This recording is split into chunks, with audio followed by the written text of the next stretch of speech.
Coming up next on This Week in Torrance, there's some changes to the Torrance Area Chamber of Commerce. We'll take you to the board installation. And the Torrance Police Department teaches teens how to stop distracted driving. Then they're an alternative to owning a vacation home, but many see them now as a burden. We'll tell you why timeshares are no picnic. Plus, businesses and families may be ready for an earthquake, but what about schools? We'll tell you what the TUSC does to be prepared. These stories and much more are just seconds away. Your local news starts right now.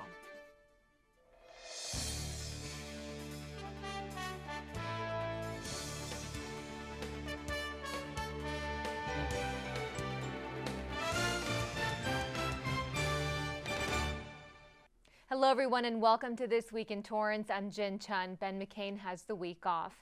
Torrance Police Sergeant Ralph Dexter Nelms passed away suddenly on June 15th. He was 59 years old. Dexter was a Torrance native who attended Riviera Elementary and graduated from South High School. He joined the Torrance Police Department in 1972 and was promoted to sergeant in 1987. He's survived by his wife Paula and sons Stephen, Daniel, Jeffrey, and Maximilian. Funeral services were held in Rolling Hills and later at Green Hills Memorial Park. Well, here are some highlights from the most recent City Council meeting.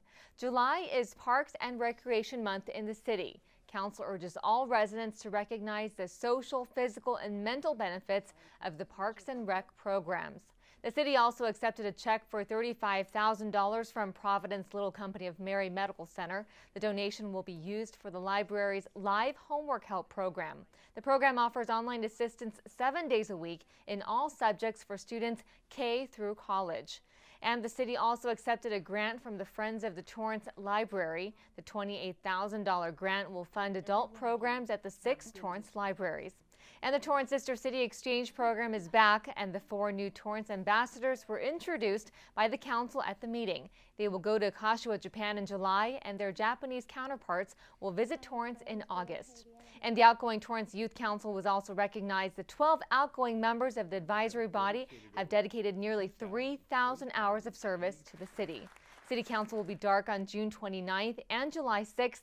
The next council meeting will be held on July 13th.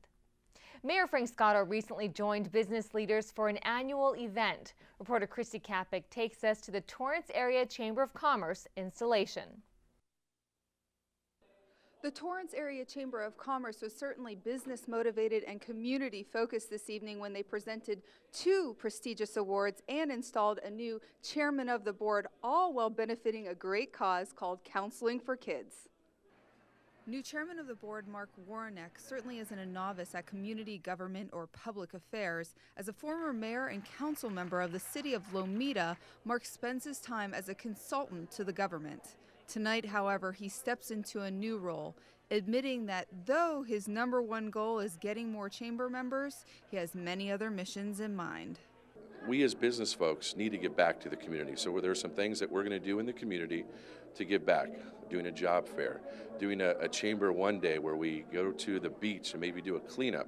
Outgoing Chairman Dan Keaton expressed a debt of gratitude to the people who assisted in the chamber's success during his tenure and seemed happy to hand over the position to his successor. I'm very happy. I'm euphoric because of how the year is ending up. Mark Warnick is coming in as our chairman. He's got a vision. He's got a direction. 2 community leaders were also honored at the event. Carl Schmidt accepted a J. Walker Owens Award for volunteering, and Craig Leach earned the coveted George H. Whittlesey Award for leadership. This is not something that I ever dreamed of, and it's really an honor to be thought that highly of by the community. So I'm feeling really good tonight. This is CitiCABLE reporting for CitiCABLE 3. For the first time at the event, the Chamber combined their installation luncheon with a silent auction. The money raised will go to Counseling for Kids, a Torrance nonprofit that helps more than 600 kids with mental health assistance every year. Pools are part of most people's summer plans. Well, coming up after the break, we'll tell you how children can have fun and still remain safe. But first, here's the current temperature outside.